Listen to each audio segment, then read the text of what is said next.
আজকে এই রান্নাটিতে আমি দেখাবো কি করে কম তেলে আমরা পাঁচমিশালি সবজি বানাতে পারি। তার আগে এটা বলো, তোমাদের বাড়িতে কি খাবার নিয়ে ঝগড়া হতো? আমার বাড়িতে তো খুব হতো। সেই ছোটোবেলাকার মায়ের সাথে ঝগড়ার স্মৃতিগুলিকে মনে করিয়ে দেয়। এরকম মিশালি তরকারি আমার একদমই পছন্দ ছিল না, কিন্তু এখন আমরা অনেক বড় হয়ে গেছি। জীবনের সাথে সাথে আমাদের স্বাদগুলোও যেন কীরকম বদলে গেছে। যেটা আগে ভালো লাগতো না, এখন সেটা খেতেও খুব ভালো লাগে।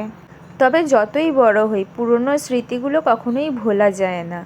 এই রান্নাটা করলেই সেই মায়ের হাতের প্রসাদ মাখার কথা মনে পড়ে যায়। যেহেতু আমি এই সবজিটি একদমই খেতে ভালোবাসতাম না, মা এটিকে ভাতের সাথে ডাল, চাটনি এবং গন্ধরাজ লেবু দিয়ে মেখে দলা পাকিয়ে আমাকে খাওয়াতো ঠাকুরের প্রসাদ বলে।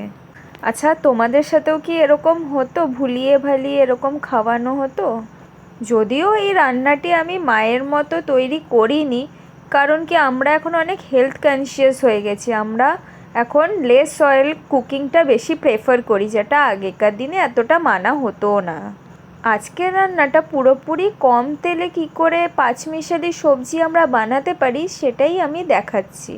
প্রথমে লেস অয়েল, যেহেতু আমরা ননস্টিক তাওয়াতে একটুখানি তেল নিয়ে সেটিকে ব্রাশ দিয়ে ভালো করে সারা জায়গায় ছড়িয়ে দিয়ে আস্তে আস্তে কম আঁচে সবজিগুলোকে ভালো করে ভাজতে হবে। এটা যদিও একটু সময় সাপেক্ষর ব্যাপার, কারণ বেশি তেলের ভাজাটা তাড়াতাড়ি হয়ে যায়, কম তেলে ভাজাটা একটুখানি টাইম লাগে। তাই কম আঁচে এটিকে ভালো করে ভেজে নিতে হবে। আর দরকার পড়লে তোমরা অল্প অল্প তেল ব্রাশ করতেও পারো। আমি যদিও বা এখানে সবজিগুলোতে 2-3 বার একটু অয়েল ব্রাশ করেছি, যাতে ভালো মতো ভাজা হয়। আর গ্রেভির জন্য এখানে আমি ব্যবহার করেছি ধনেপাতার বাটা, আদা বাটা, নুন আর চিনি, আর কোনোই মশলা আমি দিইনি এখানে। তারপরে ভালো মতো গ্রেভিটাকে কষিয়ে সবজিটিকে দিয়ে দেবো।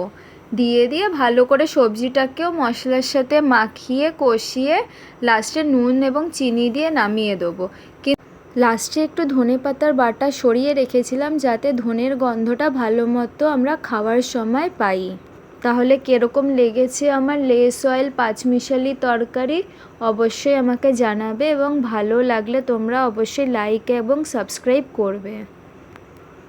আর তোমাদের কোন খাবারের সাথে কী স্মৃতি জড়িয়ে আছে এটাও আমাকে অবশ্যই কমেন্ট বক্সে জানাবে।